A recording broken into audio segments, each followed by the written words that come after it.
નગરપાલિકા મહુવા તાલુકા પંચાયત મહુવા જિલ્લા પંચાયત ભાવનગર જિલ્લા ભારતીય જનતા પાર્ટી ઉમેદવાર ચૂંટણી લડવા તૈયાર. ભાવનગર જિલ્લા પ્રમુખ શ્રી દિગ્ગજસિંહ ગોહિલની ઉપસ્થિતિમાં ઢોલ નગારા સાથે તમામ ઉમેદવારો ફોર્મ રજૂ કરવા ગયા હતા. નારાજ અને અસંતોષ ભારતીય જનતા પાર્ટીના કાર્યકરોને ઉમેદવારો વિશે દિગ્ગજસિંહ શું કહે છે તે પણ જોઈએ.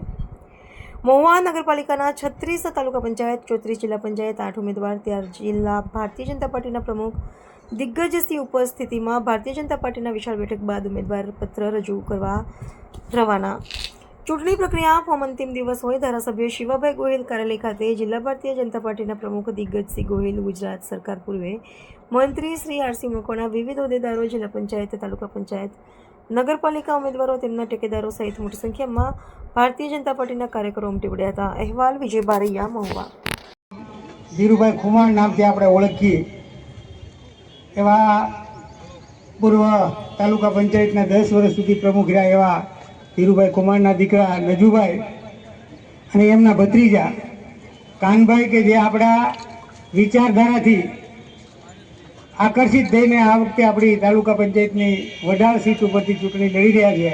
આપણે એમને વધાવીએ છીએ અને હું આપણા આદરણીય જિલ્લાના અધ્યક્ષ દીગુભાઈને વિનંતી કરું કે આ બંને આગેવાનોને, નજુભાઈને જે ધીરુભાઈના દીકરા છે અને કાનભાઈ એ આપણા એમના ભત્રીજા છે, એટલે બંને આપણે ભૂલવાનો જોઈએ. સંઘર્ષ સાથે કામ કરતા હતા. અત્યારે તો મેં કીધું એમ ભારતીય જનતા પાર્ટીનો સૂર્ય મધ્યને તક્યો છે. અત્યારે તો કોક આંગળી સીધે ને તો પોસો કાઢી લેવી એવી આપણી તાકાત છે. પણ ત્યારે નહોતી. ત્યારે આ ભારતીય જનતા પાર્ટીને મજબૂત કરવા માટે એ કાર્યકર્તાઓએ પણ ખૂબ મોટું યોગદાન આપ્યું. હું હંમેશા કહું છું કે ચૂંટણી જીતવા માટે બૂથ જીતી ગયા એટલે મારી માટે પ્રમુખ જ છે ને ભારતીય જનતા પાર્ટી માટે કાર્યકર્તા છે. કાર્યકર્તાનો ભાવ ભારતીય જનતા પાર્ટીમાંથી ક્યારેય નહીં જાય. અહીંયા બેઠેલા મંચ ઉપર બેઠેલા લોકો કેટલાક ગામડાની અંદર ફરી શકશે, કેટલાક ગામડા લઈ શકશે, કેટલાક ગામડાની અંદર સભા કરી શકશે. સમય પણ બહુ આ ફેરી ઓછો છે. મને સંપૂર્ણ ભરોસો અહીંયા ઉભેલા સંપૂર્ણ કાર્યકર્તા ઉપરથી કે તમે તમારું બૂથ જીતાડી દેજો એટલે ભારતીય જનતા પાર્ટીનો વિજય નિશ્ચિત છે. આપણે બૂથ જીતાડવાનું છે. બીજી એક વાત, ઉમેદવારો જયારે ડિક્લેર થતા હોય ત્યારે કાર્યકર્તાના ભાવની દ્રષ્ટિએ આપણે એનું માર્કિંગ કરતા હોઈએ. આને ટિકિટ મળી આ ફલાણા ભાઈનો માણસ, આને ટિકિટ મળી આ ફલાણા ભાઈનો માણસ, આ ભાઈની ટિકિટ આને ઘટી નાખી, આ ભાઈની ટિકિટ આને ઘટી નાખી. મને સવારે 9:30 થી અત્યાર સુધી હું અહીં પહોંચ્યો ને ત્યાં સુધી નહીં તો 80 ફોન એવા આવ્યા કે ઓલાએ કીધું એટલે મારી ટિકિટ કપાઈ ગઈ, ઓલાએ કીધું એટલે એને ટિકિટ મળી ગઈ. અહીંયા બેઠેલા તમામ કાર્યકર્તાને હાથ જોડીને વિનંતી કરું છું, હાથ જોડીને જિલ્લા ભાજપાના પ્રમુખ તરીકે, એને ટિકિટ મળી છે ને, એને ટિકિટ મળી છે ને એના ફોર્મમાં આ કોઈએ સહી નથી કરી, સહી મેં કરી છે. આ બેટામાં કોઈનો ક્યાંય વાંક નથી. ભારતીય જનતા પાર્ટીના કોરમની અંદર જ્ઞાતિકી સમીકરણો જોવા પડે, વિસ્તારના સમીકરણો જોવા પડે, અનેક સમીકરણો જોઈ. મારી પાસે જિલ્લાની અંદર 40 સીટો છે જિલ્લા પંચાયતની, એમાં મારે તમામ જ્ઞાતિને સાચવવાની હોય. તો અહીંયા હું કોઈક સમાજને લડાવું તો મારે ક્યાંક વધારે સમાજ છે એને હું બાદબાકી કરું. પણ ફરી વાર કહું છું, અહીંયા કાર્યકર્તાના ભાવ સાથે હું વાત કરું છું. જિલ્લાના પ્રમુખ તરીકે અહીંયા બેઠેલો કાર્યકર્તા છે ને એક દ્રઢ નિશ્ચય બનાવી લે કે મારી ટિકિટ મળી એના યશનો ભાગીદાર હોય તો મારું કામ છે.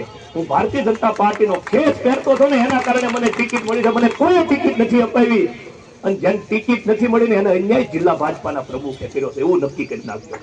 આવતા સમયની સુધી મહેરબાની કરીને મંચ ઉપર બેઠા થઈ આગેવાનોને બદનામ નહીં કરતા. હાથ જોડીને વિનંતી કરું છું, તમારે જોવું હોય તો જોઈ લેજો. જેને મેન્ડેટ આપ્યું છે ને મેન્ડેટ, એમાં સહી છે ને દિગ્વિજયસિંહ ગોહિલ એટલે કે જિલ્લા ભાજપાના પ્રમુખની છે. જેને ટિકિટ નથી મળી અને હું અહીંથી હાથ જોડીને વિનંતી કરું છું કે ક્યાંક શરત સુખથી ક્યાંક સમીકરણો બેસાડવાની અંદર ભારતીય જનતા પાર્ટીની એવડી મોટી ફોજ છે. હું બધાને ટિકિટ ન આપી શકું તો કોઈને અન્યાય થયો છે તો એ અન્યાય થયો એવું એને આત્માને લાગતું હોય તો એનો દોષ મને આપજો. તમારા તાલુકાના આગેવાનોને નહીં આપવાનો. હું ફરી વાર કહું છું, ટિકિટની અંદર સહી મેં કરી દીધી છે. સાથે 19 લોકોને ભારતીય જનતા પાર્ટી સાથે ક્યાંક નાનો મોટો ભેદ થયો હતો અને ઉતાવળથી એમણે નિર્ણય લઈ લીધો હતો. પુનઃ ઘર વાપસી થઈ છે. હું ભારતીય જનતા પાર્ટીના પ્રમુખ તરીકે સૌને આવકારું છું. થોડોક સમયની અંદર આપણે દૂર રહ્યા ભારતીય જનતા પાર્ટીના કાર્યક્રમોથી. હું રાહ જોતો તો સમય આવે ને હરીશભાઈ ત્યારે બધાને ગાજતે વાજતે પાછા લાવવાના. હું સમયની રાહ જોતો તો. આપ સૌનું ભારતીય જનતા પાર્ટીની અંદર પુનઃ ખૂબ ખૂબ હૃદયપૂર્વકનું સ્વાગત કરું છું. આવતા સમયની અંદર તમે પણ અહીંયા આગેવાનો સાથે મિટિંગ કરીએ છીએ, બેઠા છો, આગેવાને સમજાવ્યા છે તમારે ક્યાંય ફોર્મ નથી ભરવાના, તમારે ચૂંટણી નથી લડવાની, એની અંદર તમે સંમત થયા છો. એટલે જિલ્લા ભાજપા વતી આપને ખૂબ ખૂબ હૃદયપૂર્વકના અભિનંદન આપું છું. આજે મને કહેતા આનંદ થાય છે કે મહુવા તાલુકો અને મહુવા જિલ્લા પંચાયતની સીટ અને નગરપાલિકાની સીટ મારે જંગી બહુમતીથી જીતવાના ધ્યેય સાથે આજે હું તમારી વચ્ચે આવ્યો છું.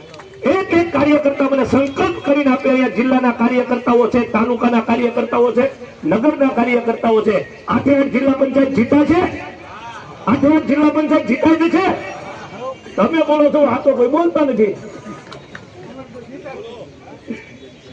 8 જિલ્લા પંચાયત આપણે જીતવાના એક દૃઢ નિશ્ચય સાથે અહીંયાથી આપણે સૌએ જુદું પડવાનું છે. એ જ રીતે તાલુકા પંચાયતની અંદર પણ સંપૂર્ણ ભારતીય જનતા પાર્ટીની સીટો આવે. ગયા વખતે આપણે થોડીક સીટો આવ્યા હતા, એ પણ ફરીવાર ભારતીય જનતા પાર્ટીની સીટો બને એ માટે પ્રયાસો કરવાના છે. નગરપાલિકાની વાત આવી છે. નગરપાલિકાની અંદર પણ ભારતીય જનતા પાર્ટીનું સંપૂર્ણ બહુમતી સાથે